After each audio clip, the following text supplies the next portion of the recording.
Oh, how cute. He's on the 7th floor and the movie's called Furious 7.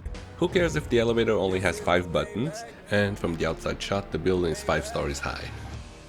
I'm also the last man on Earth whose computer you want to be hacking into. Sneaky Shaw could have chosen to hack the computer when no one was in the office. She was in her car about to go home, so there was no reason she'd be here unless there was some sort of alarm that was triggered.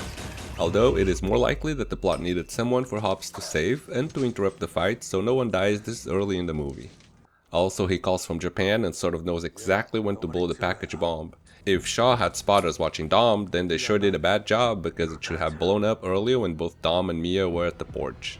Dom is looking to his left towards the house, but when the shot switches, he's facing the house. The house blows up to pieces, but nearby houses' windows are not even broken. Shattered his collarbone, fractured his leg in 2 places. Obviously, Hobbs is built like a rock and doesn't need bandages or a harness anywhere near his clavicle to heal.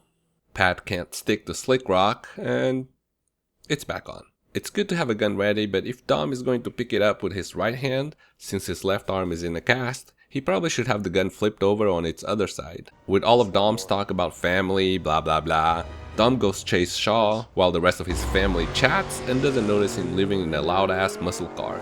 The Maserati switches from tinted windows to clear windows throughout the chase. Neither one of these two are wearing seatbelts, yet neither one Supermans through the windshield. Talk about a Maserati product placement. You can survive a full frontal impact with just a minor neck discomfort. Our cars are so safe that they don't even need airbags. This is why you need a sledgehammer in your glove compartment. You never know when you'll need the right tool for the right job. I'm counting about 14 guys, so why did Shaw run away? Didn't Hobbs in the hospital say Shaw killed 28 guys? Not to mention all those guys Shaw killed at the beginning of the movie. If a movie is going to exaggerate, then let's keep up the exaggeration. Belgian ale. That's your tax dollars at work. If they don't have God's eye but they are showing it how it works on screen, does that mean it's just a movie playing? I guess the Subaru WRX sedan wasn't good enough, so it was souped up into a hatchback. You're running out of time! The chute is guided by GPS! You don't have to do anything! No idea what that really means because we see the cars dropping and then they have to manually activate the parachutes at the last minute, which by then they would end up scattered all over the mountains. There are 4 cars behind the bus and 2 cars in front of the bus, but later there is only 1 car in front of the bus. And this is the part where the bus driver turns around and shoots him in the back. Oh wait, that didn't happen because that would make too much sense. Remember when they were planning the mission and said this stretch of the road was the worst idea because it was inaccessible and that's why they dropped off the plane? Well, I guess Shaw also had his own plane drop him off, and he must also have a mole, otherwise how would he know this was going to be exactly where the team would be? This isn't a race, so wouldn't it be better to just slow down? Even though at the bottom there is a path that would later take you back to the road, but they wouldn't know that. Roman can somehow catch up and find Dom, even though the team had been going full speed since they dropped on the road while Roman was still floating with a parachute, or that Dom is off-roading in the middle of nowhere. It would have been much easier and smarter to go out the driver's side window, but not as dramatic though. Remember when there were 6 cars total when the chase started?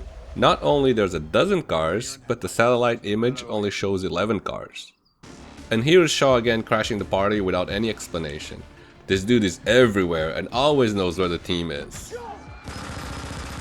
I can't believe they fell for the old grenade and the napkin trick. They should have known that Shaw always has a meal with a grenade. Also, they seem to be pretty far away from Shaw, so why not just shoot him? I think he would have been perfectly safe considering what they have been through and survived. And that's why you'd not bring the super important piece of technology in a risky mission. It would have worked just as well if the God's eye stayed in a safe place and someone told them where Shaw was over the radio. We're gonna have another baby. It's a little girl. She's just making stuff up because there's no way you can tell if it's a boy or a girl. So you have to finish what you're doing. We gotta stick close enough to the bad guys in order to get in range for Ramsey to hack them.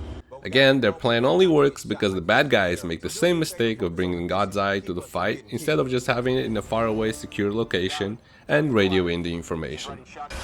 No seatbelts or airbags, no one got hurt either. Hobbs is supposed to have broken his leg in 2 places and had a full leg cast early in the movie, but now the cast is gone and he walks just fine. He didn't even have to break the lock to open the panel, And the bad guys already destroyed one tower, so they could have just blown up this tower too way before he got there.